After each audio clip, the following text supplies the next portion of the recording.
Hello guys नमस्ते सबैजनालाई यो चाहिँ अब मेरो सेकेन्ड ब्लग आउँदैछ है गाइज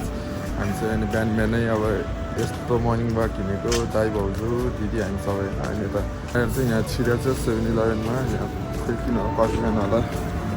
चाहिँ कफी बनाउँदैछ दिदीले कफी निकाल्दैछ मलाई त 2-3टा हाल्नु न चाहिँ कफी खाँदा पनि चिनी बढी चाहिन्छ अनि मैले चिनी बढीवाला मात्र खान्छु है आज चाहिँ सन्डे भएर हामी सबैको छुट्टी भएर हामी चाहिँ मर्निङ वाक हिँडेर यहाँ कफी खान लगाइरहेछ यहाँ चाहिँ दाई छ यहाँ दिदी छ दिदी हेर्नु त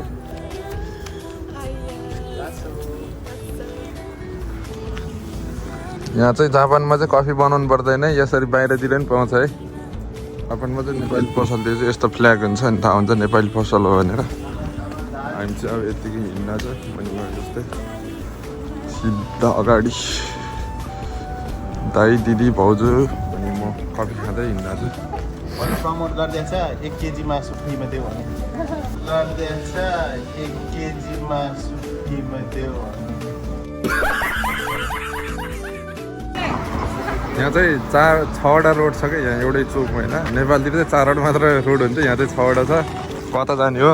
यता 1 2 3 4 5 6 क्या यहाँ चाहिँ झुक्किन्छ क्या मान्छे अब चोक छ जता हेऱ्यो नि अब एउटै टाइपको मात्र रोड छ क्या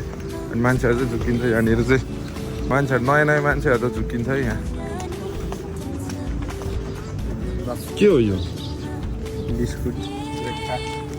जापानको चाहिँ बिस्कुट पनि चक्लेट जस्तै छ है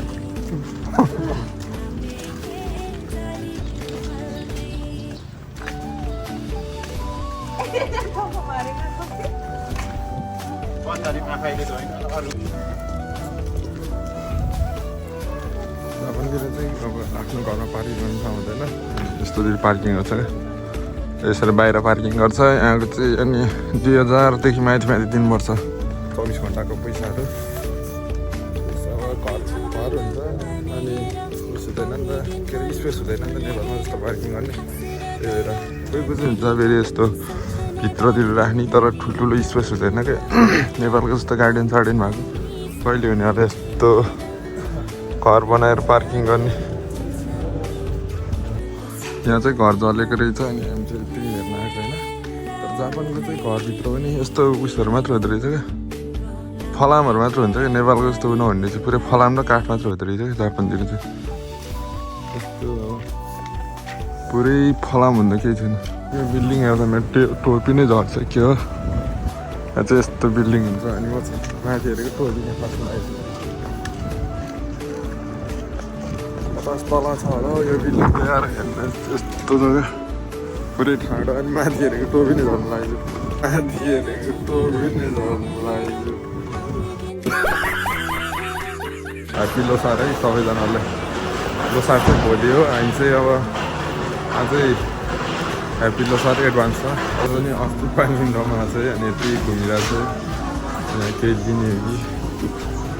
यहाँ चाहिँ दिदी छ कुन तपाईँले किनिदिनु न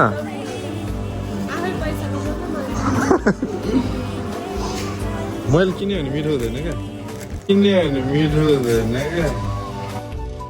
क्या उयो मिठो हुन्छ कि दिदी त्यही त चोकबाई मिठो हुन्छ क्या त्यो हुँदैन उतै लिनु न अब म देखाउँछु है तपाईँहरूलाई सबैलाई म प्राइसहरू यहाँ उसको प्राइस है स्याउको प्राइस सुन्तलाको प्राइस केकीको प्राइस कति कति छ भनेर आज देखाउँछु है सबैजनालाई लसुन यो लसुन यत्रो ठुलो हुन्छ क्या लसुन के हो यो आम्बो अनि ठिकै छ अरे त जस्ट अब यहाँ चाहिँ प्राइसहरू चाहिँ लास्टै महँगो हुन्छ जापानमा चाहिँ नेपाल हेरेर चाहिँ होइन क्याप्सिकम यति छ कहिले यस्तो रातो कि नेपालमा रातो क्याप्सिकम हुन्छ यो रातोसम्म त ठिकै छ क्या पहिलो क्याप्सिकम छ क्या यहाँ पहिलो यस्तो क्याप्सिकम हुन्छ क्या जापान यहाँ गाई रहेछ है नेपालको गाई यतातिर आइपुगेछ है हाम्रो तर रक्सी चाहिँ धेरै सस्तो छ क्या नेपालको भन्दा यहाँ चाहिँ जो अब म त खाँदिनँ, मलाई त त्यस्तो थाहा हुँदैन। फेरि म काम गर्ने ठाउँ पनि यस्तो रक्सीहरू हुन्छ क्या, त्यही भएर मलाई चाहिँ थाहा छ, अलिअलि थाहा छ त्यो स्वस्थ हुन्छ भने। स्याउ अब यस्तो हो, यहाँ चाहिँ कतिवटा स्याउ छ, 5वटा छ, 5वटा र यति पर्छ, कति 842 रुपियाँ पर्छ है 5वटा। त्यस्तै हो, धेरै महँगो छैन, नेपालको जति जति नै हो।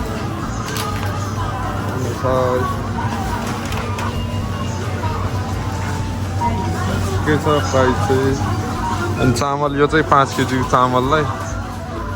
5 केजीको चामल यति पर्छ है। सबैले हेर्नु होला, आफै हेर्नु भनेको उठ्ने बित्तिकै हिँडेको अलिकति फ्रेसै छैन होला, निन्द्रामा उठेको जस्तो भयो होला।